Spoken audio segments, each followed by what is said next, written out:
something about a supply closet and candlelight and pasta, and I was like, effort. You see what the fuck I mean? Niggas in jail doing more effort than niggas out here. Effort, that's all it is. Candlelight dinner. Niggas in jail getting candlelight dinners and I can't even sit there and get a fucking good morning text.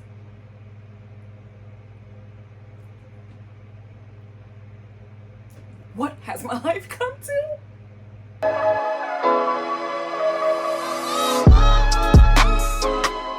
Hi guys, welcome back to my channel, Lene Lotus. I'm your girl Lene. Hey, if this is your first time on my channel, hello, welcome. I'm so glad that you found my channel. If you could go ahead and hit that free subscribe button down below, that would be great. If you like the content that you see, if you are a returning subscriber, hey, what's up sis, bro, king, queen, whatever title that you like and prefer. I hope that your week was wonderful and that next week is wonderful for you as well. So you guys know why we are here, so let's go ahead and get into this video. It's P Valley time. We are on episode 6.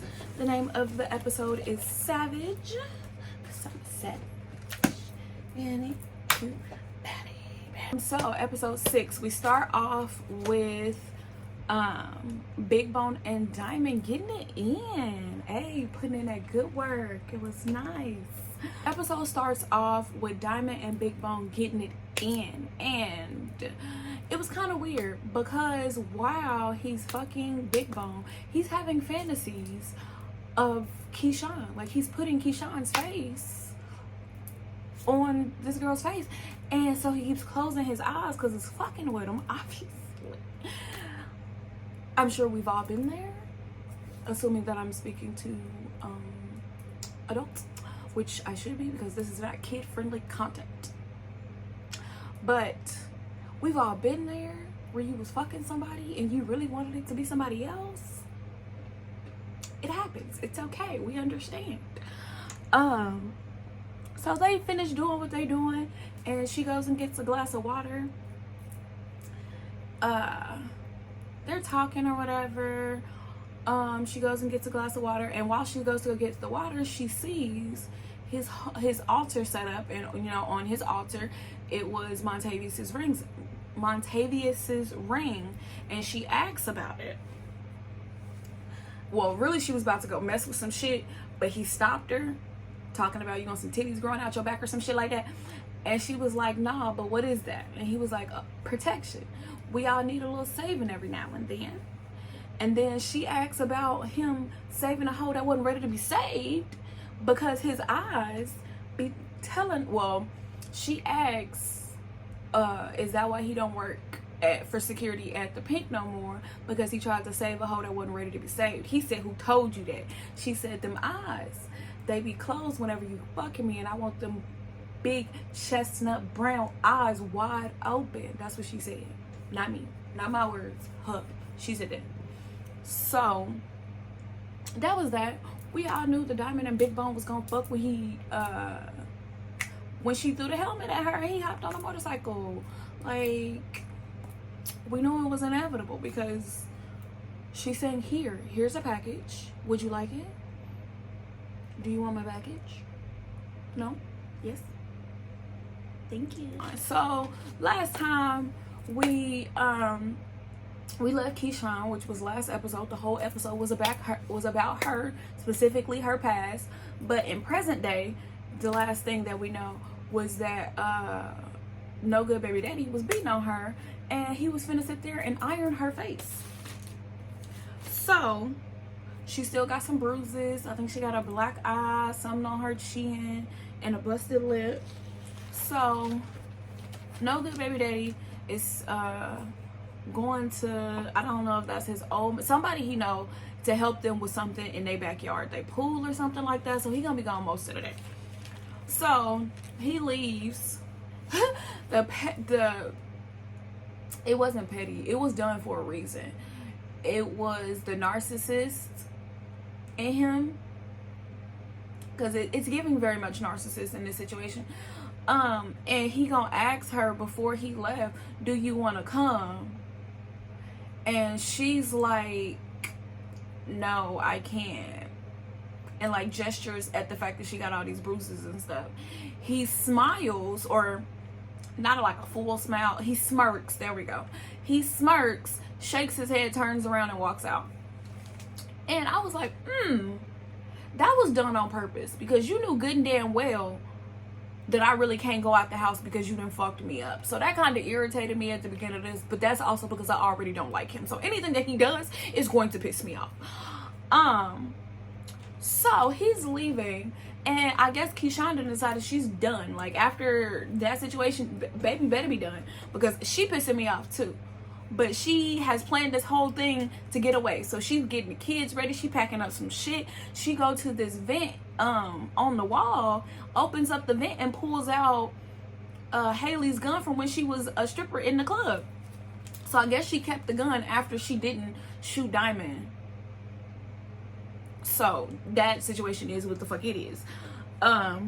But she gets all the kids, she get the kids in the car, she get the shit in the car. She's trying to start the car. Oh, she left her phone, because remember, he be tracking her ass. She left her phone in the house on the table. And she did that before even going outside to put the kids in the car and put the shit in the car. So she's in the car, she's ready to go. She started the car not turning. Like, it's doing a clicking sound, click, click, click, click, click, click. It's doing that, but it's not turning over. So she goes to look. This boy done took the whole battery out the car. He took the whole battery out of her car, yeah. Like, so there goes those fucking plans. And so, obviously, sad, she go back in the house. We gotta plan our escape again. Like, that plan failed. We gotta try again. Try again, baby. Try again. So, as she's sitting in the house, it's getting later and later. So they pan off to someone, they jump stories to somebody else's storyline. And then when it comes back to her, she's sitting on the couch holding the gun, and she can hear him pulling up, and she's acting like she's finna shoot him as soon as he walk in the door. And then as you can like really hear him getting closer and closer, she bails out of that plan and hides the gun in the couch seat behind a pillow. Not the best plan, in my personal opinion, because that's too open. That's too easy for anybody to find. It's in the, like, it really don't take all that to look at. You could be looking in the couch for the remote for the TV. Like, the kids could find the gun, he could find the gun. That wasn't her smartest decision, and I really hope that it don't stay there long. But we don't know, because he comes back in the house, she has the gun, they're talking or whatever. He's like, oh, I saw that you didn't move all day. And she's like, yeah, we just stayed in the house and watched Peppa Pig. And he was like, oh, okay, sounds like they really loved it. I'm sure that they're really happy to have you back in the house. And she's like, yeah. He says that whoever house that they was at said bring the kids next time. And that's the end of their little storyline for this episode, because fuck that hoe. So Roulette and what's that other girl name? Whisper. Roulette and Whisper are dancing for a the annual Chucalissa Spades tournament. If I ain't never heard no more black thing is to have a spades tournament, I support it fully. But that's funny. Anywho, so they are dancing, and as usual, they doing what they need to be doing, because they always got the tricks and the moves. But it's coming across very much competition between the two girls, and I noticed that a lot. Rephrase my words. I noticed that in this episode, between Roulette and Whisper, there was a lot of competition. I don't know if, specifically on Roulette's side, I don't know if Whisper feels the same way that Roulette is competition or not. I don't think that she do. Not in a it's not competition because you below me type of thing, but in a I just don't look at you like that type of way, if that makes sense. Because I thought we was cool type of thing. Like, that's what I think is Whisper's perspective, but we don't know because they ain't gave us that. So that's just me throwing shit at the wall and see if it stick, okay? But anyway, So they doing tricks back and forth. Whisper did a trick, then Roulette got to do a trick that was better than Whisper's. Then Whisper do another trick, then Roulette got to do a trick that was even better than Whisper's. And she did this kind of like standing on the pole thing, like both feet, like one foot was on top of the pole and the other foot was like hooked underneath it so she could stand. And she was like leaning this way like a Superman if you was holding it, but the opposite way. Like, hopefully that makes sense. If you don't get it, I don't got no other way to explain it. I was very much impressed because I was like, wow, just think about the body strength that is needed for that. Like, you are so in shape, ma'am, and I love it. Like, you're so strong and I love it. Anywho, then Roulette gets a I don't know if you would count this person a friend, but somebody that Roulette knows asks her to see if Whisper is down. Basically, he want to eat her out for 5K, 2K, hold on, for 2K. He wants to give her $2,000 for him to eat her out. Roulette is offended. She like, damn, I wish I could have laid on my back instead of getting on my knees. And he like, man, stop playing. You know it's gonna come back to you. Just go talk to her. Let me know. Let me see what's going on. Is she with it or is she not?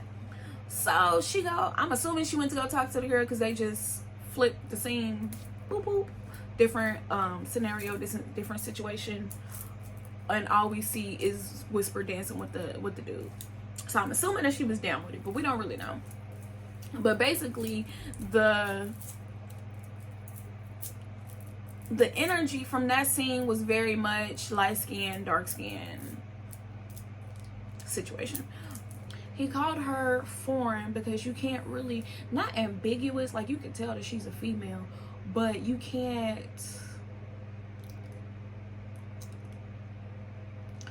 tell if she's white, she's black, she's mixed, what race or nationality she is. And I can't figure out the word that I want to use for that, but she not something you see every day.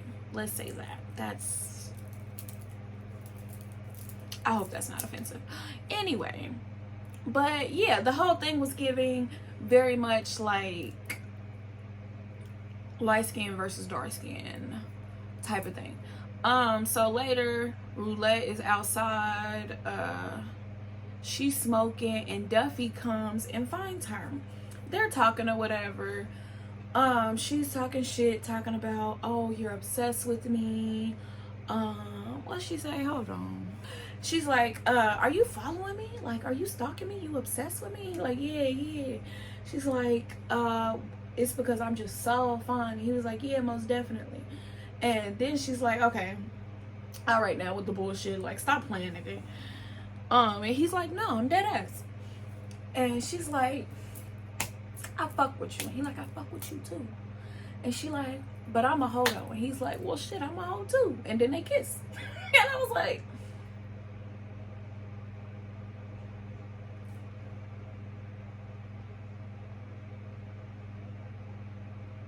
if y'all happy, okay. Like, because what? If you with it and she with it and y'all like it together, then go be happy. Go do that. Like, cause no ma'am. For me, no thank you. But for you, if that's what you like, go ahead. I hope it makes you happy, okay? I guess now her and Duffy are some kind of a thing, which I still don't know how to feel about that. Like, I can't tell if Duffy is serious or not, because I'm still tripping off him talking about how he wanted to marry Gidget and then now he talking to Roulette. Like, I'm very much confused. I don't get how you can flip from that to that. Like, I ain't gonna get it. It ain't meant for me to understand at this point because it's not logical. It don't. One and one out ain't two.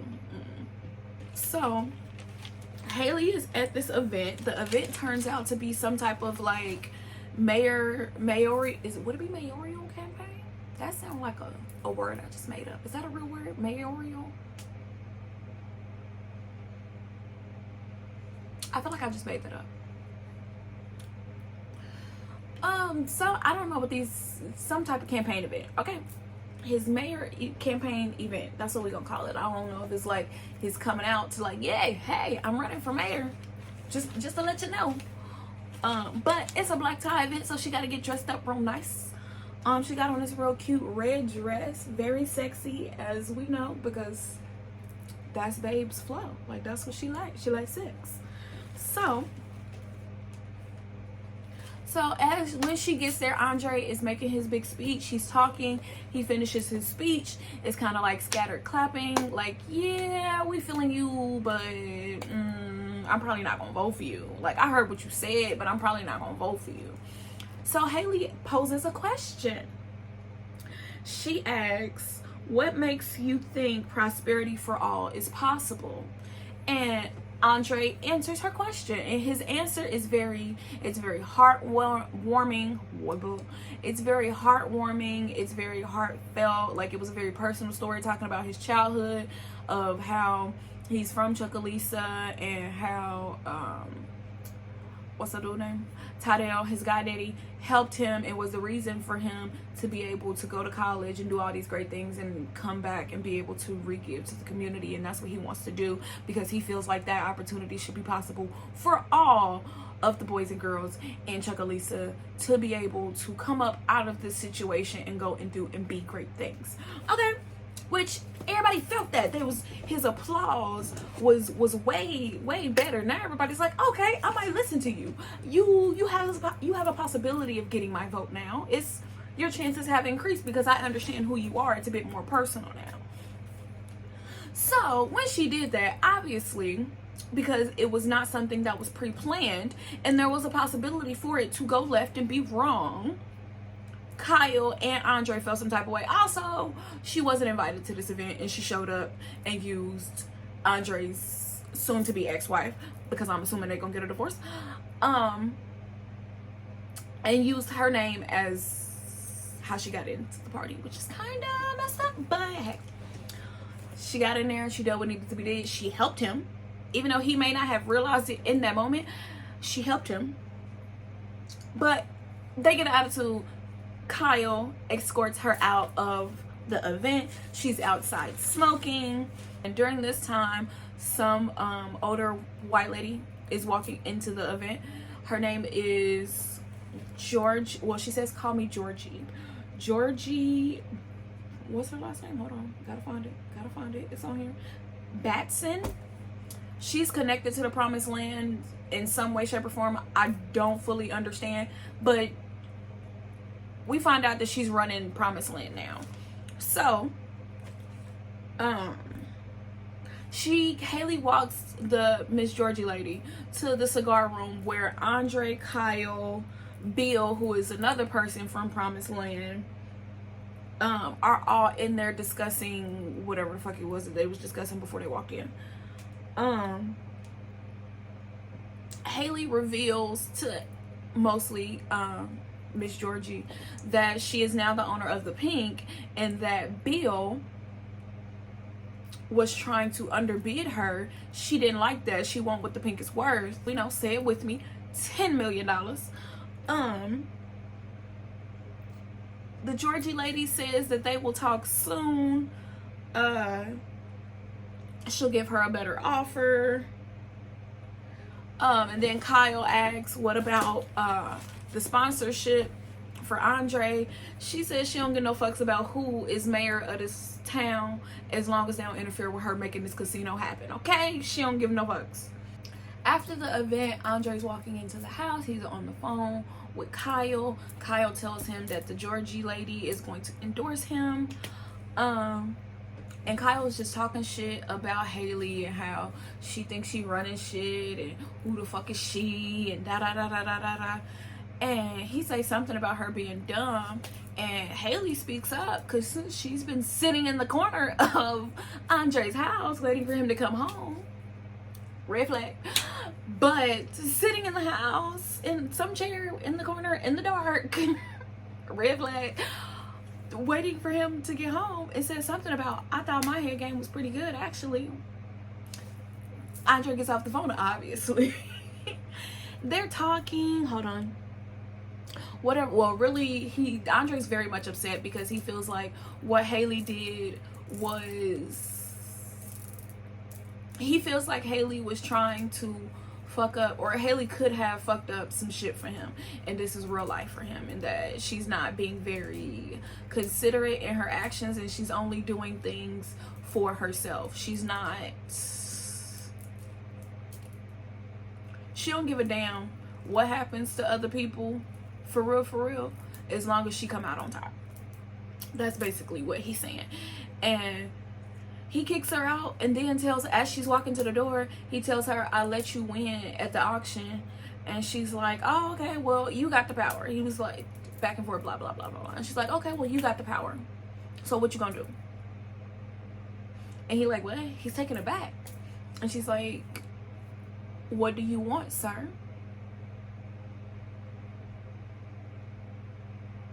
And then there was this whole like power exchange going on, and basically she's like, you want to be in charge? Oh, you want to be in charge? Okay, be in charge. What do you want to do? What's next? What do you want me to do? And so he's like, okay, take your dress off. Not a word said. Dress off. And he's like, crawl. Oh, okay. Crawl. I said, oh, are we serious? So she crawls over to him, sits down, not like, what was it called? Not crisscross applesauce, but where you like sit on the back of your legs. Sit. I don't know how to call that. Here, like this. She said like that.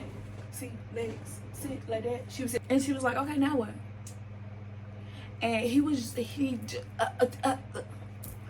and then she took over again. It's like, cause you don't really want to be in power. You don't want it. You don't want that responsibility. Stop playing. So, long story short, they fucked.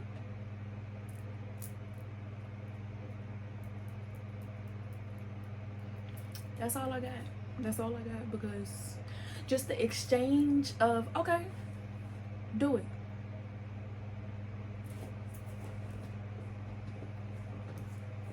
So Mercedes starts off by going to go give what's the lady name? Goes to Shell's house, and she brings them some groceries. Her and Shell are talking. Shell don't look too good, if we being honest. Ain't nothing in the house as far as food. When Mercedes is putting away the groceries, she see molded, I think they were supposed to be oranges, in the refrigerator. I had so many questions. First off, why are oranges in the refrigerator? I ain't never heard of that one before. Second question was, how you let them get that like molded to the point to where it was two of them?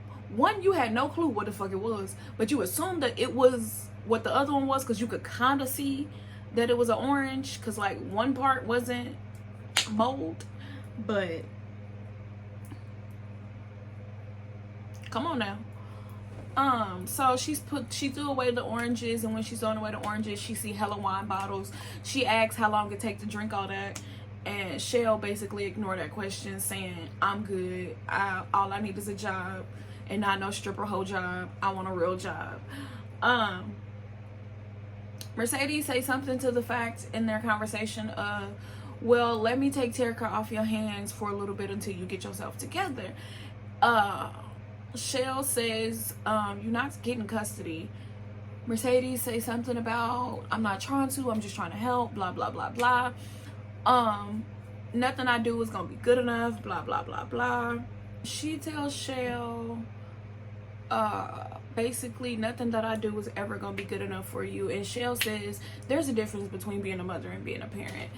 The end of that was Mercedes walking out.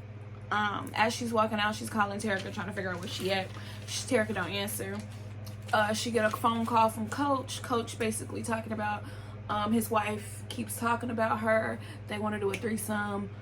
Mercedes agrees to the threesome. fast forward to Mercedes at the condo with Coach and his wife. They chilling on the couch, everybody's drinking, relaxing, it's good times. Coach gets up, goes to the kitchen, do something in the kitchen. Mercedes and Farrah are talking. Farrah's getting kind of handsy. Mercedes told her to stop. You're not gonna mess up my bag.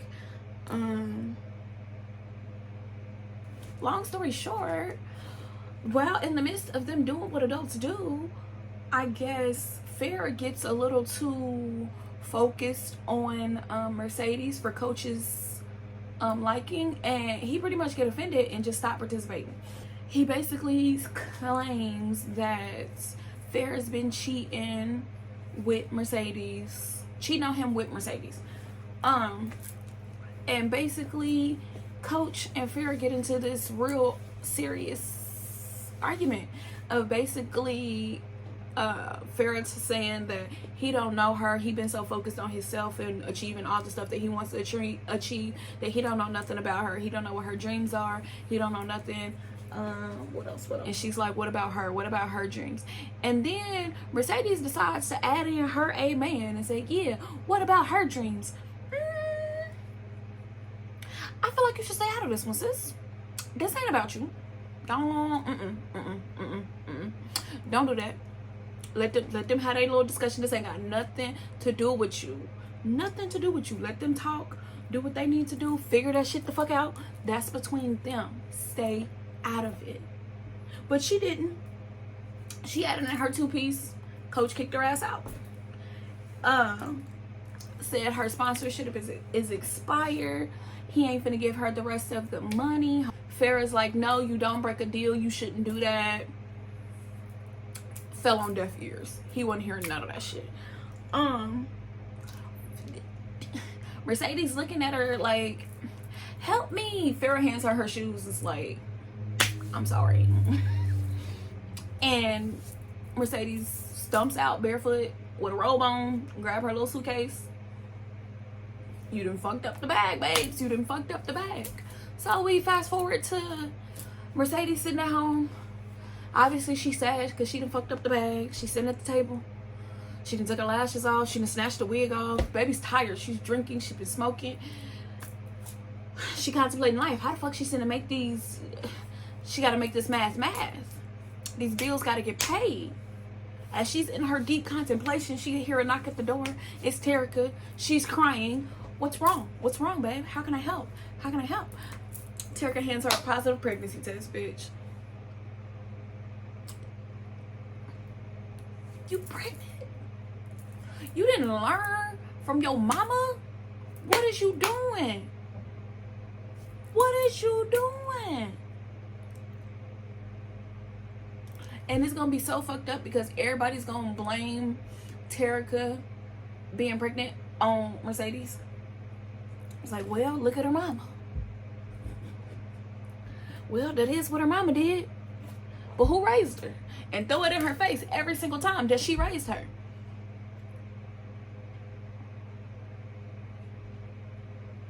Is it her mama's fault? Or is it her upbringing? Is it genetics? Or is it your environment? Questions. No, but for real. Terica's pregnant. Shit's crazy. She got to figure out what the fuck she finna do. And in the previews, you can see that Mercedes not gonna tell her, okay, well, you're getting an abortion. You're having this baby. She's not forcing. It don't seem like, at least from the previews, it doesn't come across that Mercedes is going to force her to choose one or the other. She's going to make her choose her own. Oop, did I leave one out? She's gonna make her own decisions about what she wants to do. Because at the end of the day, she the one that's gonna have to live with that choice, because that is her body. Excuse me, that's her drama, and whatever she chooses, she's gonna have to deal with the repercussions of choosing that. Okay, so let's jump into the main story of this episode, which is Teak. And baby, Teak had me in tears this episode. In tears. I'm gonna try not to cry as I review this with y'all, but They got me in my feels yet again. Okay. So Teak is finally having his like coming home party or whatever. And so they're having a big party and I guess some random empty parking lot. I don't really know that part. That part is irrelevant. And I guess the gang then bought Teak a car. It's in my personal opinion, ugly. But hey, my opinion don't matter. It don't.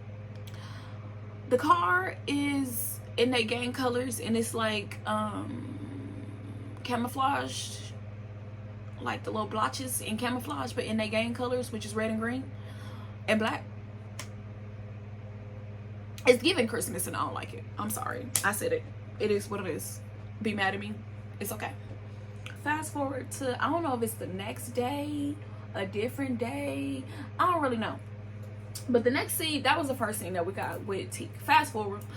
Now he's getting a haircut. And Murda is there while he's getting a haircut. He's just chilling out in the barbershop with him. And the barber makes the comment of, "You look casket sharp." I ain't like that. It didn't sit well with me. Because while he said that, it was, I'm gonna see if I can insert that picture. I'm gonna look for that picture and post it in here so y'all can see what I'm trying to say. In the scene where the barber says that casket sharp line, it's also Teak looking at himself in the mirror. Like he's over here in this side of the screen, but there's a picture like over in here of like that's on the mirror. And I guess it's a famous picture because I don't know why else somebody would have the picture on there. But the picture is of a man who has an instrument. I think it was a guitar.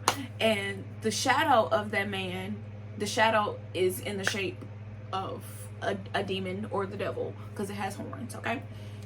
And all of that, it just didn't sit right with me.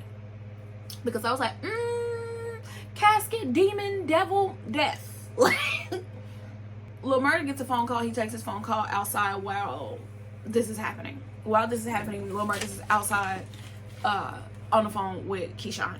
Keyshawn is telling him like, hey, some shit happened in Atlanta that I need to tell you about. Rome tried it. And Lil Murda's like, what do you mean he tried it? And she's like, it. And he like, oh, well, shit, I'm glad he did. When Teak gets out of the barbershop, he's like, oh, okay, what up? Where you want me to drop you off at? And Lil Murda's like, oh, I thought I was just gonna kick it with you today. And it's this kind of like awkward pause where Teak was kind of like, and so they go and have their little day. When it comes back, they went to go get some food, and the waitress is really feeling Teak. She's flirting with him, says that his eyes is cute. He blushed a little bit. She say, I ain't mean to make you red or red bone. I said, oh, okay. She put it, lay it on thick, okay? Lay it on thick, baby. Thick. She did. She did. Chris. She did. She did. Okay, refocus. Sorry. So Murda basically tell the girl to go get them some waters and get one for yourself because you're so thirsty. I said, oh, not you hating, Ann. You know he ain't interested in her. Why is you hating? The jealousy is real. They get their food, they talking or whatever, they joke around about, or Murda makes a joke of them eating, it being a date. And Teak is kind of taken aback, and he shares that he never thought that they would be able to have an actual like real life date. And then they go into like the dates that they would have when they were in jail together. Something about a supply closet and candlelight and pasta. And I was like, effort. You see what the fuck I mean? Niggas in jail doing more effort than niggas out here. Effort. That's all it is. Candlelight dinner. Niggas in jail getting candlelight dinners and I can't even sit there and get a fucking good morning text.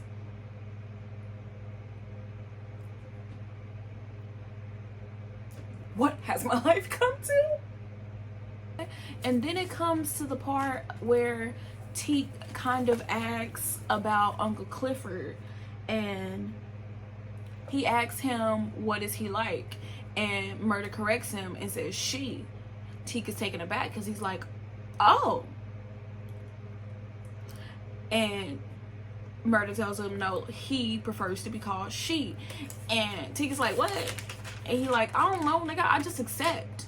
And he's like, oh, okay. And I'm just curious why it can't be like that more often. You don't got it. Sometimes it's not meant for you to understand. But if somebody tell you that their name is that whatever you thought their name was, and they prefer to be called this, I really don't understand why it's so hard for people to say, oh, okay, make the adjustment and call them by the name that they prefer. So, and Murda finally begins to answer the question of what is Uncle Clifford like? What is she like? And he's like, it's like hitting the jackpot. That's not exactly what he said, but what he said was, he said it in a country way, and it took me a minute to understand what the fuck he was saying. I'm not even gonna lie to you. I was like, hitting what? What? He said it was like hitting the jackpot, getting a funnel cake once a year at the state fair. It's all these like good feelings. Like, you know, if that was to happen to you, you would be happy as hell. Like, just pure joy. Like, and then he goes into saying that he fucked it up, and says that he fucks up a lot, referring, not directly saying that like he fucked it up with Teak, but hinting that that is what he's talking about. And he kind of like tries to caress his hand, and Teak pulls his hand back, and then he like does this still like kind of cute gesture of like doing something with his nose, like poking his nose. He did something, I don't know, but he was like, you're forgiven. And it was just kind of given like, we friends, I still fuck with you, you still my nigga, but we not fucking. And that's what it was given. And I was like, that's fair, that's fair. You broke his heart, but he's still your nigga. At least you got a friend in me. You got a friend in me. You got a friend in me. You got a friend in me. Refocus. I am sorry. I keep doing that. Fast forward, they at the gas station. Teak is telling Lil Murda that he don't know how to work the pump. Help him with that. He show him how to work the pump. Some other people's at the gas station. Obviously, gas station. And they playing their music loud. And it's actually Lil Murda on the radio. Hey, he got a song with Tina Snow. And I'm so excited. I really hope that next episode we get to see Tina. I want to see Tina. Give me Tina. If you don't know who Tina Snow is, that's Meg Thee Stallion. I want Tina, who is also my best friend in my mind, but she is my birthday twin in real life. Everybody's having a good time. Like, that didn't got them hype. Like, hey, I'm on the radio. Like, hey. So everybody kicking in the parking lot, they happy for him. People taking pictures with him. Oh, you're famous, you're on the radio. So they taking pictures, blah blah blah blah blah. Fast forward, they pull up to the trap house. T goes inside. Lil Murda is on the phone. He stay in the car. He on the phone with Wode talking about T can't come on tour because he do too much. He worse than ops. Like, he bringing unnecessary message. He bringing unnecessary drama, and they don't need that. So he says something about Rome dying from an overdose. And T kind of asks him, like, how do you know that he died from an overdose? And Rome really don't answer that question directly. But, no, he don't really answer that question. He goes back to their conversation of saying, if you don't want to tell Teak, I'll tell him. But he's like, if you can't do it, I'll do it. I'll get it done. Teak goes in the house, and he's having these kind of like flashbacks, and I'm not really sure. Like, while we're watching the episode, we're not really sure, but they explain it later, what's happening with him. But he goes in the house, he's looking and whatever, and it's a trap house. It's a whole bunch of shit. Well, not a whole bunch of shit, but it's some shit going on. It's people drugged out in rooms. It's kids in the front room watching TV. It's a whole lot of shit going on. So he gets to one of the rooms in the back, and he opens this closet, and with the flashback, in the flashback, it's a little boy being in the closet, and it's just kind of like, what the fuck is happening? Like, it's weird. And Lil Murda brings him out of this little like flashback dazed moment, talking about, why the fuck is you in the trap without your gun? What is wrong with you? Do better. As they walking out, T tells him like, yo, this used to be my house. And Lil Murda's like, used to, my nigga, key word, used to. We leaving all that shit in the past. Let it go. Cause they going on tour tomorrow. Let it go. Cause Lil Murda is not, he not finna leave. He don't want to go on tour without Big T. He not doing it. Fast forward again, they big chilling. They're at the lake. It's secluded. They just chilling, vibing out, talking or whatever. Murda tells Teak that he feels responsible for him being in a hole. Teak shares some insight about his childhood, and basically saying that that's not the first time that he's been in the hole. When his mom killed his 2 sisters and brother, she stabbed them. She stabbed the oldest girl in the neck, she stabbed the boy in the chest, and she stabbed the 8-month-old in the head. He saw this at 7 years old. He ran and hid in the closet and stayed in the closet until he didn't hear anything else. So basically, he listened to them die. And that's what the tears on his face is for. The 3 tears is for his siblings. And this is the part where I was like, y'all, it just kind of, it started getting to me, because I was like, damn, you went through that. You went through a lot. Like, it just get worse. Okay, hold on. Okay. And said that like it was the devil that got in his mom that did that, and now the devil is in him. And Big T tries to comfort him. He's like, nah, the devil is in that house. It's not in you. Not in you. We going on tour tomorrow. It's new beginnings. We finna start your story.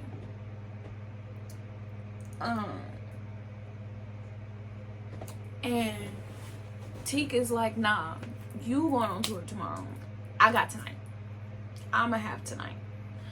And walks off. You can see the like confusion and like concern that's on Lil Murda's face while they're having this conversation. And it's just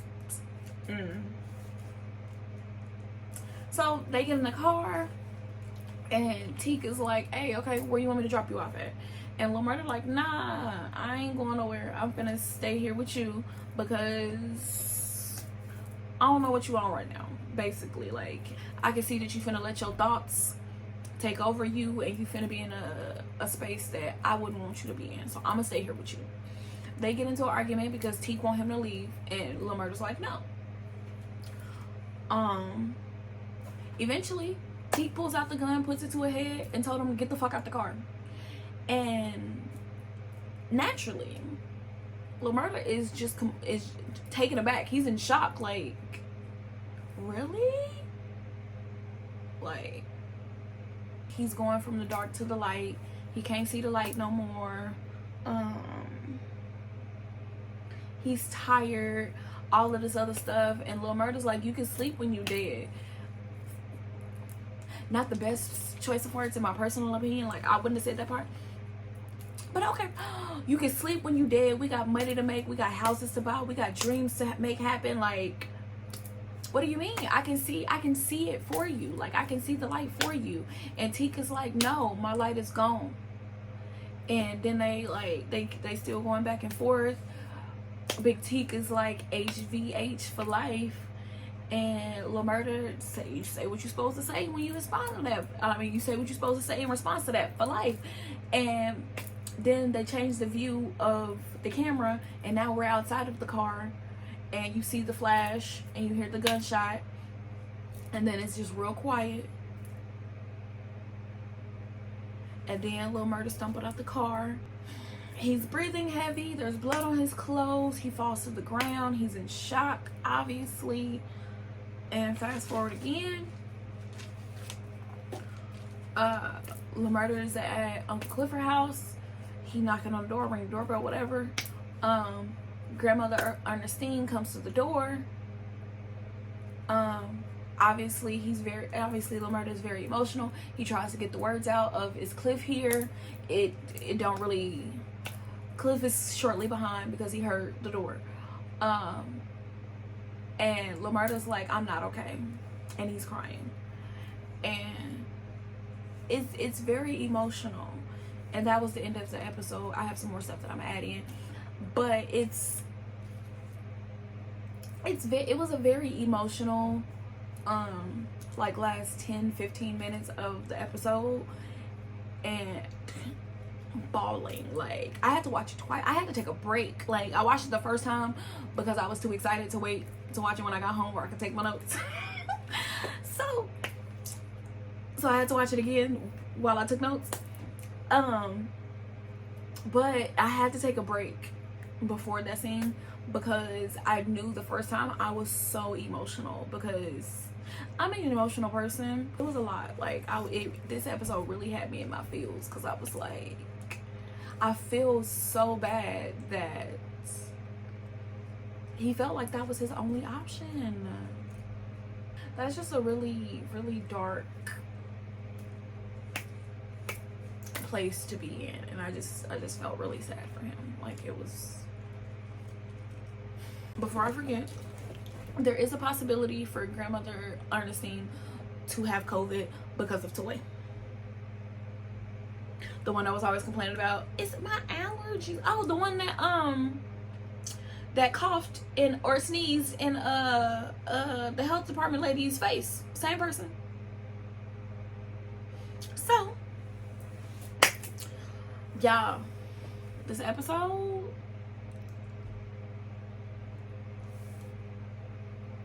it was a lot, but I loved it.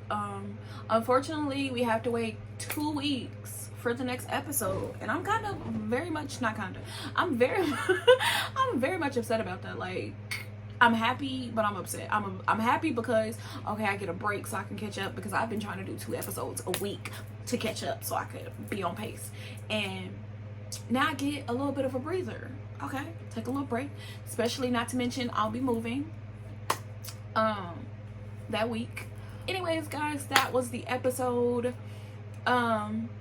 I hope to see you guys in the next episode. Please subscribe if you are not already subscribed.